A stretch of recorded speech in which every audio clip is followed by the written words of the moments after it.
Kita lanjut bahas spoiler BTTA Season 5 episode 147. Oke lah, gak usah banyak mang-mimeng, kita langsung masuk aja ke pembahasan.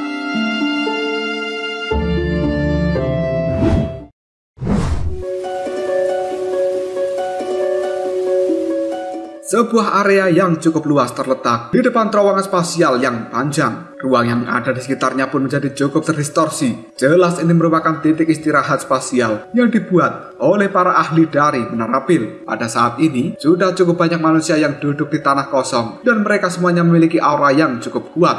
Jelas mereka adalah para peserta yang telah berhasil lolos melewati rintangan dari alam fantasi sebelumnya. Sosok manusia ini duduk menyebar dengan tatapan yang penuh kewaspadaan satu sama lain. Namun, juga ada orang yang duduk berdua maupun bertiga. Di tempat seperti ini, sebenarnya tidak ada teman sejati dan yang ada hanyalah para pesaing. Tidak lama kemudian Xiaoyan muncul di tempat ini. Dia secara alami menarik perhatian dari banyaknya orang yang telah duduk di tanah yang kosong. Mereka semuanya langsung melihat Xiaoyan dengan penuh kewaspadaan. Namun Xiaoyan sendiri yang bisa merasakan tatapan mata dengan niat yang buruk membuat Xiaoyan acuh tidak acuh.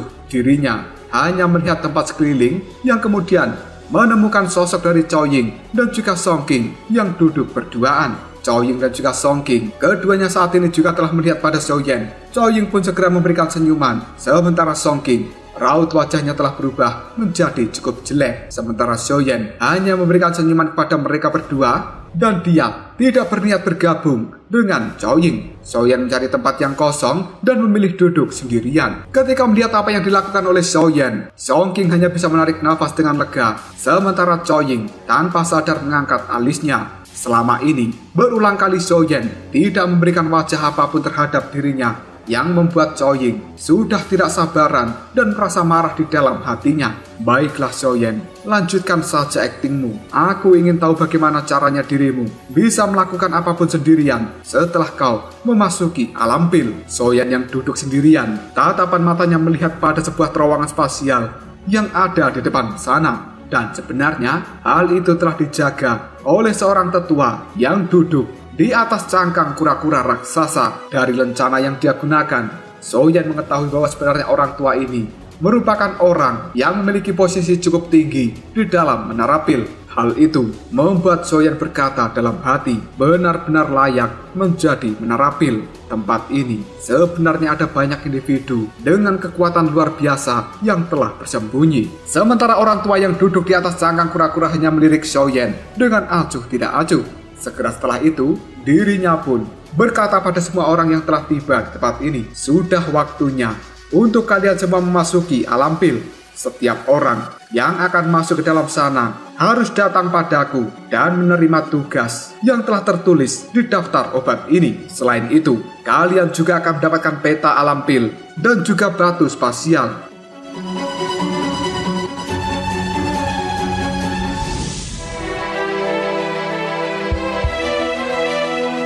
Kalian semua harus berhasil mengumpulkan bahan-bahan obat yang telah tertulis di daftar obat. Hanya dengan mengumpulkan seluruh bahan obat itu, maka kalian akan berhasil melewati rintangan ini. Aku tidak akan berbicara terlalu banyak tentang cara penggunaan petanya, karena titik keluar dari alam pil sudah tergambar jelas di dalam peta itu. Kalian semuanya harus segera bergegas menuju pintu keluar setelah berhasil mengumpulkan seluruh bahan obat. Adapun batu spasial, hal ini digunakan untuk melindungi hidup kalian. Jika nanti kalian semuanya menemui bahaya yang mengancam jiwa, maka kalian bisa menghancurkan batu spasial ini. Secara otomatis, kalian akan segera dikeluarkan dari alam pil. Namun, dengan begitu kalian juga akan kehilangan kualifikasi untuk mengikuti kompetisi selanjutnya. Apakah kalian sudah mengerti? Semua orang hanya menganggukkan kepalanya setelah mendengar penjelasan dari orang tua itu. Sementara orang tua ini hanya tersenyum, kemudian berkata, karena alam pil itu merupakan tempat yang sudah cukup hancur. Sebenarnya hal itu tidak cocok bagi seseorang untuk tinggal lebih lama di dalamnya. Maka dari itu, kalian hanya memiliki waktu 10 hari untuk bisa menemukan seluruh bahan obat yang ada di daftar. Identifikasi dari bahan obat adalah kemampuan dasar dari seorang alkemis, dan kupikir kalian tidak membutuhkan siapapun untuk mengajari kalian, bukan? Selain itu, meskipun alam pil ini tidak cocok untuk ditinggali manusia dalam jangka waktu yang cukup lama, namun tanah di sana adalah tanah yang diberkati untuk beberapa binatang ajaib. Setelah bertahun-tahun ini, kemungkinan mereka sudah bereproduksi, dan binatang ajaib yang ada di alam pil mereka sangat kuat. Maka dari itu, kalian semuanya harus berhati-hati jika bertemu dengan mereka. Jangan sampai kehilangan nyawa di dalam tempat itu, karena tidak akan ada satupun orang yang pergi untuk menyelamatkan kalian. Maka dari itu, kalian harus siap secara mental. Perkumpulan pil bukanlah permainan, namun hal itu juga bukan kompetisi biasa. Selain itu, orang yang berhasil menjadi orang terakhir yang berdiri setelah melakukan pertempuran berdarah ini, dia akan menjadi juara dari perkumpulan pil. Satu akan berhasil, sementara puluhan ribu akan gagal. Sepertinya sudah cukup bagiku untuk mengucapkan kata-kata yang tidak perlu.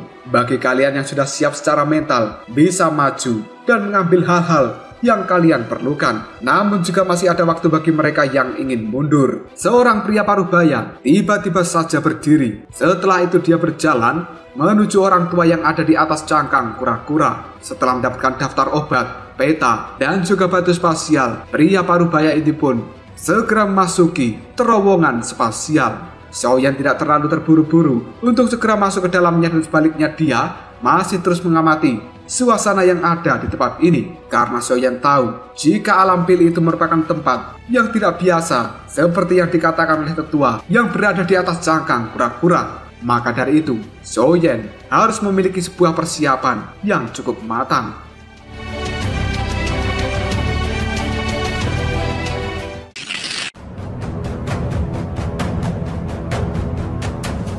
Setelah sekitar 100 orang memasuki terowongan spasial, Zhao Ying dan juga Song Qing, mereka pun berdiri kemudian menerima barang-barang dari orang tua yang ada di atas cangkang kura-kura. Segera setelah itu Zhao Ying menoleh pada Xiaoyan sambil memelotot, kemudian masuk ke dalam terowongan spasial. Tatapan mata dari Zhao Ying itu membuat Xiaoyan tidak berdaya. Pada akhirnya, Xiaoyan juga langsung berdiri. Baru saja dia akan berjalan menuju tempat dari tetua yang ada di atas cangkang kura-kura. Tiba-tiba saja Xiaoyan bisa merasakan ada seseorang yang baru saja datang ke tempat ini. Xiaoyan menoleh, yang ternyata itu adalah Chen Xian. Chen Xian yang baru saja muncul ketika dia melihat Xiaoyan. Tatapan matanya terlihat cukup terkejut. Namun detik berikutnya, Chen Xian tersenyum dengan penuh ejekan. Dia berjalan mendekati Xiaoyan, yang kemudian Chen Xian pun mengatakan, "Kau Xiaoyan, bukan? Tidak terduga bahwa hidupmu begitu kuat. Bahkan dengan orang itu bertindak secara pribadi, masih tidak bisa mencabut nyawamu. Pimpinan sekte muda Chen Xian, yang terbaik bagi dirimu adalah segera bersembunyi ketika kau sudah masuk ke dalam alam pil. Jika tidak, kemungkinan sekte Xuan yang mendalam tidak akan memiliki penerus lagi." Mendengar ucapan dari Xiaoyan membuat Chen Xian cukup emosi. Dirinya segera mengatakan, "Aku akan mengembalikan ucapanmu ini. Jangan biarkan aku bertemu dengan dirimu ketika berada di dalam alam pil. Jika tidak, maka aku akan membuatmu mengerti tentang takdir yang lebih buruk daripada kematian." Setelah mengatakan hal ini, Chen Xian pun buru-buru berjalan menuju tetua yang ada di atas cangkang kura-kura. Dia segera mengambil barang-barangnya dan memasuki terowongan spasial. Sementara Xiaoyan sambil melihat kepergian dari Chen Xian, dirinya hanya tersenyum dengan niat membunuh yang besar. Kemudian Xiaoyan berkata dengan lirih, "Semoga kau tidak mati di tangan orang lain. Akan menjadi sangat membosankan jika hal itu terjadi." Setelah mengatakan hal ini, Xiaoyan segera mengambil barang-barangnya dari tangan tetua di atas cangkang kura-kura. Segera setelah itu, Xiaoyan pun memasuki terowongan spasial. Cerita kemudian berpindah pada sebuah dataran terpencil yang tanahnya berwarna agak kekuningan.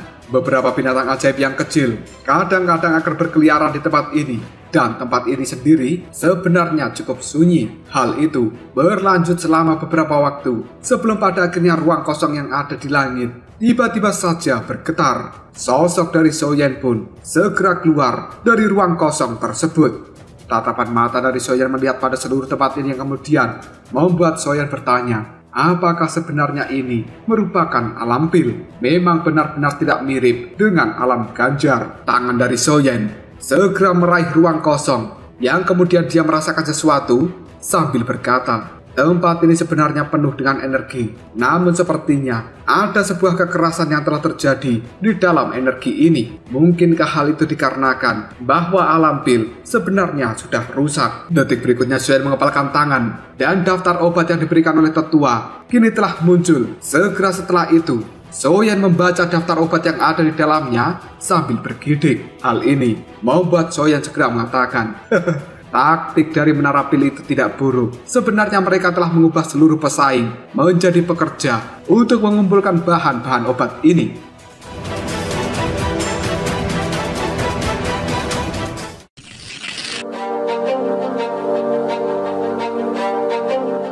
Di dalam daftar dari bahan obat sendiri, sebenarnya ada 3 hal yang benar-benar penting, dan itu menyebabkan kepala seseorang akan merasa sakit. Karena sebenarnya bahan obat ini adalah sesuatu yang benar-benar langka. Setelah membaca hal itu, Soyan kemudian mengatakan, daun jamur inti 9 naga, buah spiritual daging dan darah iblis, rumput abadi yang menanjak. Menara pil ini benar-benar kejam, karena sebenarnya alam pil sendiri adalah tempat yang sangat luas dan lebih mudah diucapkan daripada dilakukan untuk bisa menemukan 3 harta yang sangat langka di dalamnya. Soyan segera mengeluarkan peta sambil memandangi sejenak. Dia melihat ada 3 lingkaran yang berwarna merah, dan Soyan kemudian mengatakan, mungkinkah ini merupakan lokasi di mana 3 bahan itu berada? Ketika Soyan sedang memandangi peta yang ada di tangannya, tiba-tiba saja sebuah gelombang distorsi kini telah muncul di ruang yang tidak jauh dari tempat Soyan. Segera setelah itu, lebih dari 10 orang pun kini telah muncul dan mendarat di tanah yang sama. Baru saja orang ini mendaratkan kaki mereka, tiba-tiba saja ada ular piton raksasa yang langsung menelan salah satu alkemis. Perubahan yang tidak terduga ini membuat banyak orang menjadi sangat terkejut. Namun mereka tidak panik. Yang dengan dingin mereka mengeluarkan kekuatan Doki, kemudian menghancurkan kepala dari ular piton raksasa. Baru saja alkemis itu terlihat bangga karena sudah berhasil membunuh ular piton raksasa. Tiba-tiba saja ada sebuah suara yang terdengar dari samping. Teman, melihatmu memiliki beberapa keterampilan, lebih baik dirimu segera meninggalkan tempat ini. Baru saja suara itu terdengar, sebuah batang baja dengan kejam kini telah menghantam alkemis yang baru saja membunuh ular piton. Tubuhnya kini telah dikirim terbang cukup jauh. Alkemis yang baru saja memberikan serangan dengan tongkat baja kini telah kembali menghilang dan akan memberikan serangan kembali pada alkemis yang sudah terlempar. Namun dalam sekejap dia langsung menghancurkan batu spasial yang ada di tangannya. Orang ini pun kemudian dilemparkan keluar dari alam pil ini. Perubahan seperti itu membuat banyak orang yang telah hadir menjadi cukup terkejut. Tatapan mata mereka semuanya melihat pada seorang pria yang cukup kekar. Tampaknya terlihat cukup baik, namun tidak disangka bahwa dirinya adalah orang yang kejam. Pria berbadan besar itu pun yang membawa batang logam sambil tersenyum dia mengatakan, sebenarnya dia melarikan diri sangat cepat. Banyak para alkemis yang ada di tempat ini benar-benar berhati-hati terhadap pria berbadan kekar itu. Namun si pria berbadan kekar tidak terlalu memperhatikan mereka semua. Dirinya mengayunkan tongkat yang ada di tangannya dan mengirim terbang ular piton yang telah mati. Dalam sekejap saja, sebuah cekungan kini telah muncul tepat di mana ular piton tadinya berada. Dan di tempat itu ada sebuah rimpang yang berwarna kuning tua seukuran kepala bocah. Ketika melihat hal ini, tatapan mata Soyan penuh dengan kejutan yang tanpa sadar dia mengatakan, sebenarnya itu adalah Rehmania glutinosa tanah.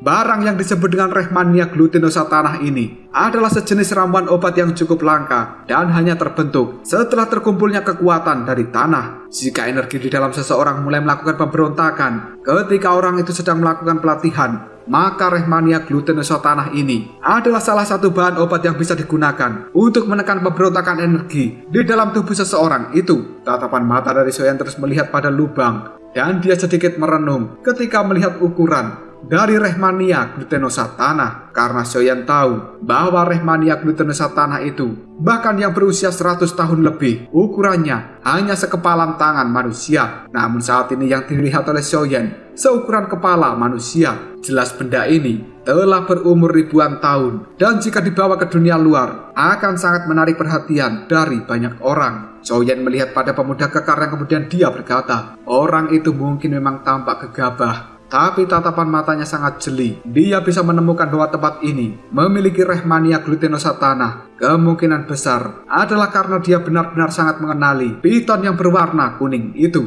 Sebuah kegembiraan pun telah muncul dalam tatapan mata dari pria bertubuh kekar ketika melihat ukuran dari Rehmania glutinosa tanah yang sangat besar. Dia segera meraihnya, kemudian menarik untuk keluar. Tatapan matanya melihat pada orang-orang yang ada di sekitar tempat ini yang kemudian dia berteriak, "Pergilah kalian semuanya jika tidak ingin mati." Mendengar teriakan seperti ini banyak orang pun sangat terkejut. Mereka yang tidak ingin mencari masalah dengan pria kekar itu buru-buru meninggalkan tempat ini. Sementara sebuah penghinaan telah muncul di raut wajah pria kekar sambil berkata, hanya sekelompok sampah. Baru saja tangan dari pria itu memegang Rehmania glutinosa tanah dan akan memasukkannya ke dalam cincin penyimpanan, tiba-tiba saja ada sebuah kekuatan hisap yang luar biasa yang langsung menarik Rehmania tersebut. Hal ini membuat pria kekar terlihat sangat marah kemudian berteriak, "Sialan, siapa yang berani menyentuh barang-barang yang menjadi milikku?" Tatapan matanya melihat ke atas dan dirinya kini telah melihat sosok dari Soyen yang telah mengambang di udara tanpa menggunakan sayap doki. Dengan acuh tidak acuh, Soyen pun berkata pada pria berbadan kekar, "Pergilah kau dari tempat ini." Dalam sekejap saja raut wajah dari pria itu berubah menjadi sangat jelek karena dia tahu dengan Soyen bisa mengambang di udara tanpa sayap apapun, itu merupakan indikasi bahwa Soyen adalah seseorang yang berada di tahap Daozong. Sang pria berbadan kekar hanya bisa menggertakkan giginya sambil mundur secara perlahan dan meninggalkan Soyen dari tempat ini karena dia tahu bahwa dirinya bukan tandingan dari Soyen. Setelah kepergian dari pria berbadan kekar, Soyen pun mulai turun dari udara karena dia mengerti dengan kemunculan Rehmania yang cukup besar, kemungkinan tempat ini memiliki harta yang bisa terus memelihara Rehmania glutinosa tanah ini. Pada akhirnya, Soyen pun mulai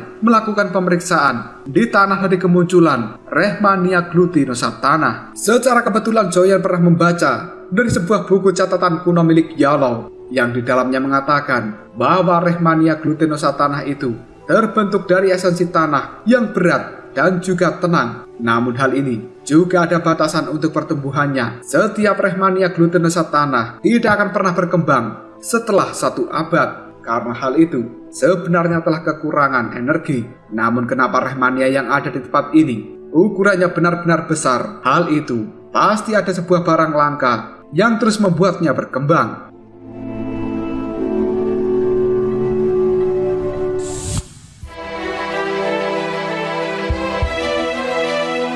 Sambil mengamati tanah yang ada di tempat ini, Soyen pun segera mengatakan, memang tempat ini sangat layak menjadi alam pil. Dirinya segera mengulurkan tangan dan mengeluarkan kekuatan hisap pada lubang yang ada di hadapannya. Dan Soyen kini terus menggali ke dalam lubang itu. Namun dia tidak mendapatkan apapun seperti yang dia harapkan. Hal ini membuat Soyen segera berkata, mungkinkah catatan di dalam buku kuno itu salah? Karena saat ini Soyen telah melakukan penggalian sekitar 50-60 kaki, namun tidak berhasil menemukan apapun. Soyen mulai melakukan penggalian kembali dan dia tanpa daya hanya bisa menggelengkan kepalanya yang hendak menyerah. Namun tiba-tiba saja Soyen pun dibuat terkejut dengan sesuatu yang dipancarkan dari dalam tanah. Soyen berlutut kemudian menggenggam tanah. Dia bisa merasakan ada sebuah udara basah yang memancarkan energi cukup aneh. Hal itu membuat tatapan mata Soyen dipenuhi dengan kegembiraan karena dia yakin memang ada sesuatu yang bisa membantu Rehmania glutinosa tanah ini untuk terus tumbuh. Pada akhirnya Soyen kembali melakukan penggalian dan tidak lama kemudian dirinya menemukan sesuatu yang cukup aneh. Soyen segera mengeluarkan api hijau dan menekannya ke dalam tanah. Pada akhirnya Soyen berhasil menemukan sebuah lubang. Tanpa basa-basi lagi, Soyen pun segera masuk ke dalam lubang tersebut. Dan dirinya kini dibuat sangat terkejut karena bisa melihat sebuah batu giok yang cukup besar. Dan ini membuat Soyeon segera berkata, sebenarnya itu adalah inti Ibu Giok. Yang dimaksud dengan inti Ibu Giok ini adalah sebuah permata misterius yang terbentuk dari perkumpulan kekuatan tanah selama bertahun-tahun yang tidak terhitung jumlahnya. Dan inti Ibu Giok merupakan harta yang sulit ditemukan. Bahkan beberapa ahli akan mengeluarkan banyak uang demi bisa mendapatkan benda ini. Jika benda itu sendiri digunakan sebagai alas ketika melakukan pelatihan atau penyempurnaan pil, maka hal ini bisa menekan energi liar yang ada di dalam tubuh seseorang. Sehingga selama pelatihan atau pemurnian pil itu, orang tidak akan menemui bahaya selama prosesnya. Efek semacam ini sebenarnya cukup mirip dengan cangkang teratai hijau yang diperoleh Soyeon saat itu ketika dirinya mencari api inti teratai hijau. Namun perbedaannya, inti Ibu Giok ini jauh lebih baik jika dibandingkan dengan cangkang teratai hijau.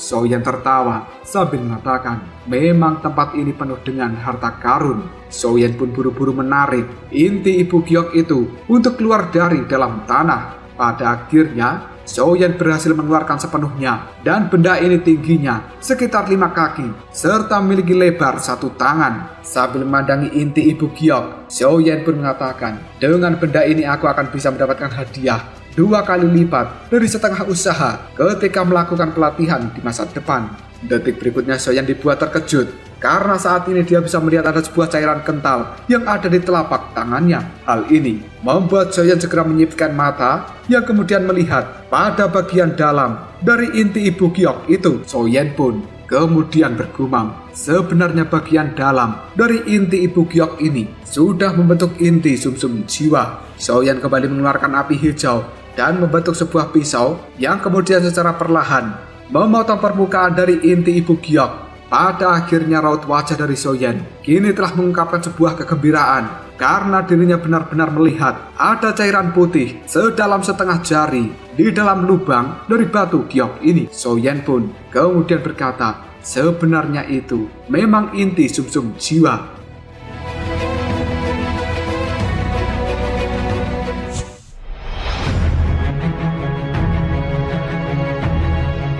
Soyeon memiliki pemahaman bahwa sebenarnya inti sumsum jiwa merupakan sesuatu yang bisa menempat jiwa dari seseorang. Selama ini, Soyeon pernah mendengar informasi tentang inti sumsum jiwa, namun dirinya tidak pernah melihat barang itu. Barulah sekarang, Soyeon akhirnya bisa melihat apa yang disebut dengan inti sumsum jiwa tersebut. Dengan menggunakan benda ini, Soyeon memiliki kepercayaan diri bahwa dirinya akan bisa menerobos pada kondisi jiwa sekitar 50%. Soyeon akhirnya mulai membentuk sebuah botol penyimpanan menggunakan inti Ibu Giok, yang kemudian dia pun menuangkan seluruh inti sumsum jiwa ke dalam botol yang baru saja dia buat. Soyeon tidak bisa secara langsung mengonsumsi inti sumsum jiwa ini, dan dia masih membutuhkan beberapa bahan lain untuk disempurnakan sehingga memiliki efek yang cukup luar biasa untuk memurnikan jiwanya di masa depan. Soyeon cukup yakin jika di tempat ini dirinya akan segera menemukan bahan-bahan yang dia butuhkan,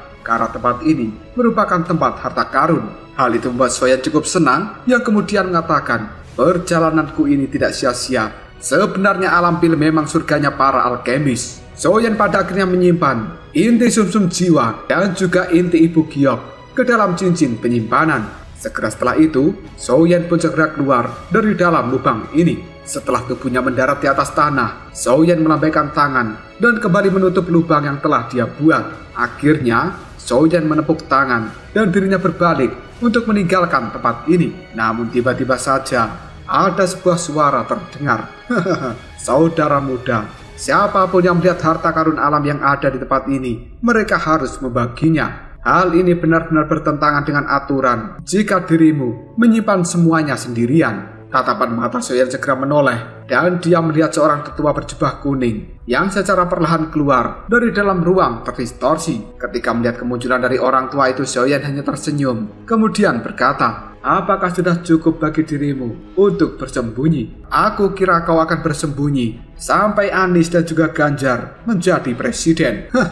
Aku memang belum mencapai tahap di mana diriku bisa terus bersembunyi secara diam-diam setelah melihat harta karun seperti inti sumsum jiwa. "Perkenalkan, aku orang tua ini bernama Huang Yi. Bolehkah aku tahu, apakah kau pernah mendengar namaku? Jika belum, hal itu juga tidak masalah. Namun karena diriku juga mengetahui bahwa kau adalah seorang elit Daosong, oleh karenanya, aku tidak bermaksud untuk merebut barang dengan paksa dari dalam tanganmu. Serahkan saja setengah dari inti sumsum jiwa itu, dan aku akan membiarkanmu pergi dari tempat ini." Xiaoyan bisa melihat bahwa sebenarnya orang tua berjubah kuning ini memiliki kekuatan bintang 7 Daosong. Namun hal itu tidak membuat Xiaoyan ketakutan. Dia segera tersenyum, kemudian mengatakan, "Aku belum pernah mendengar namamu. Namun jika kau ingin mendapatkan bagian dari harta yang telah aku dapatkan, dirimu tidak memiliki kualifikasi tentang hal ini." Selanjutnya Xiaoyan melambaikan tangan. Boneka setan bumi dalam sekejap saja muncul dan melakukan serbuan pada orang tua yang bernama Huang Yi. Dalam sekejap saja, raut wajah dari Huang Yi kini telah berubah menjadi cukup jelek. Huang Yi benar-benar mengetahui bahwa sebenarnya boneka setan bumi milik Xiaoyan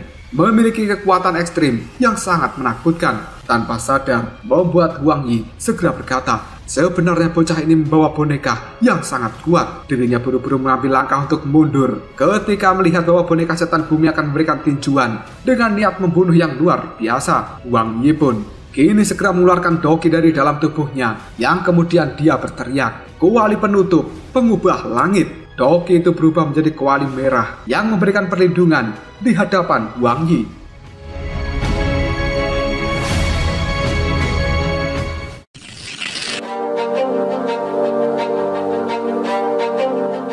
Boneka setan bumi yang telah meluncur dengan cukup keras pun memberikan tinjuannya pada kuali yang dibentuk oleh Huang Yi tersebut. Dan akhirnya, dar! Kuali itu pun meledak dengan cukup keras. Tubuh dari Huang Yi kini telah terlempar dengan cara yang cukup menyedihkan, karena sebenarnya boneka setan bumi milik Xiaoyan telah berada di bintang 9 Daosong. Namun Huang Yi hanya berada di bintang 7 Daosong. Kekuatan seperti itu bukan tandingan dari boneka setan bumi. Tatapan mata dari Huang Yi dipenuhi dengan ketakutan, yang kemudian dia berkata, boneka ini benar-benar kuat. Huang Yi pun segera mengusap darah yang ada di sudut mulutnya. Dia melihat pada Xiaoyan dengan penuh ketakutan. Awalnya dia berpikir dengan kekuatan Daosong bintang 7 akan bisa memberikan tekanan terhadap Xiaoyan. Namun tidak disangka bahwa Xiaoyan adalah seseorang yang tidak bisa diremehkan. Huang Yi buru-buru berteriak pada Xiaoyan ketika dia mengetahui bahwa boneka setan bumi bukan tandingannya. Bocah kecil, aku orang tua ini akan melupakan masalah yang terjadi dan aku akan segera pergi. Seluruh inti sumsum jiwa boleh menjadi milikmu. Baru saja Huang Yi berkata seperti itu, tubuh dari Xiaoyan pun menghilang. Dan hal itu membuat ekspresi di raut wajah dari Huang Yi telah berubah menjadi cukup jelek. Dirinya buru-buru berbalik sambil mengatakan, ini adalah sesuatu yang tidak baik. Detik berikutnya, Huang Yi benar-benar sangat terkejut karena dia bisa merasakan sebuah serangan telah muncul dari belakang. Huang Yi pun melambaikan tangannya, dan kali ini tinju dari Huang Yi telah bertabrakan dengan tinju milik Xiaoyan. Namun sebenarnya Huang Yi masih kalah dengan tinjuan dari Xiaoyan ini. Tinjuan dari Xiaoyan itu pun mengenai dada dari Huang Yi, yang membuat orang itu kembali terlempar sambil memuntahkan darah segar. Sambil menstabilkan tubuhnya, tatapan mata dari Huang Yi melihat Xiaoyan dengan penuh ketakutan, yang kemudian dia berkata, bocah, kau memang cukup kejam, namun aku juga tidak akan membiarkanmu hidup. Kedua temanku juga ada di alam pil ini, dan mereka akan membantu diriku untuk melakukan balas dendam. Setelah mengatakan hal ini, Huang Yi pun menjentikan jarinya. Seberkas cahaya kini telah melesat ke langit. Hal itu sebenarnya sudah bercampur dengan darah dari Huang Yi.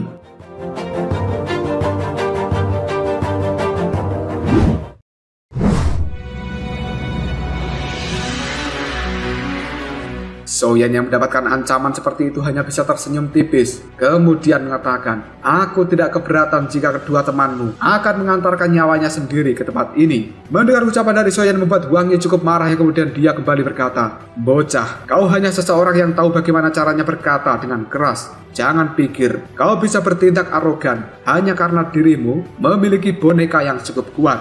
Kau tahu kan apa yang harus kau lakukan selanjutnya? Mendapatkan perkataan seperti itu, Huang Yi buru-buru mengambil langkah untuk mundur. Tatapan matanya benar-benar ketakutan ketika melihat pada boneka setan bumi yang ada di samping dari Xiaoyan. Dia mengepalkan tinju yang langsung mengeluarkan batu spasial Sambil melihat pada Xiaoyan, Huang Yi pun segera berkata, "Bocah, aku akan memberikan peringatan padamu, dan aku akan menunggumu di kota pil suci, yang nanti akan membuatmu mengalami nasib yang lebih buruk daripada kematian setelah perkumpulan pil ini selesai." Setelah berkata seperti itu, Huang Yi pun memecahkan batu spasial yang ada di tangannya. Namun sebelum pergi, dia bertanya pada Xiaoyan, "Bocah, jika dirimu cukup berani, sebutkan namamu. Paling tidak, aku tahu siapa yang telah mengalahkan diriku."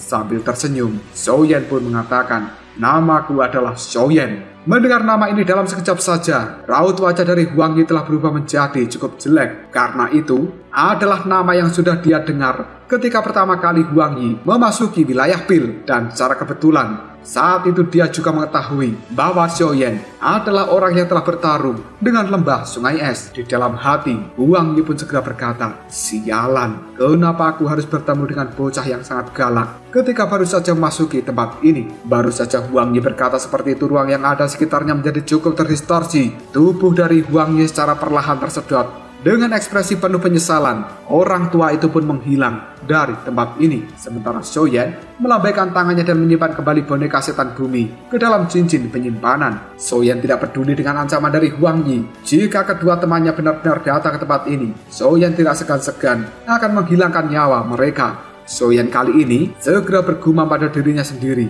Alam pil ini mungkin memang bagus, tetapi seseorang hanya bisa tetap berada di dalamnya untuk jangka waktu yang singkat. Oleh karenanya, aku harus segera mendapatkan 3 harta yang ada di dalam daftar obat tersebut.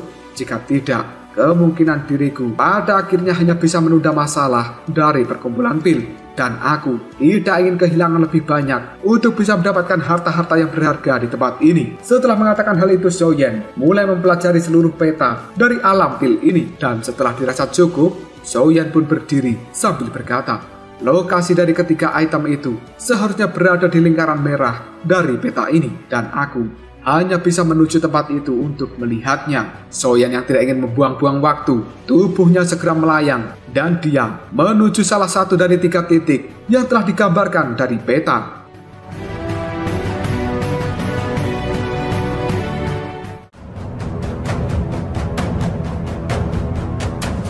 Lalu apakah yang akan terjadi selanjutnya? Apakah Xiaoyan akan benar-benar menemukan bahan yang dia cari di tempat itu? Jika kalian penasaran, tunggu aja jawabannya di next video. Kopral Shop.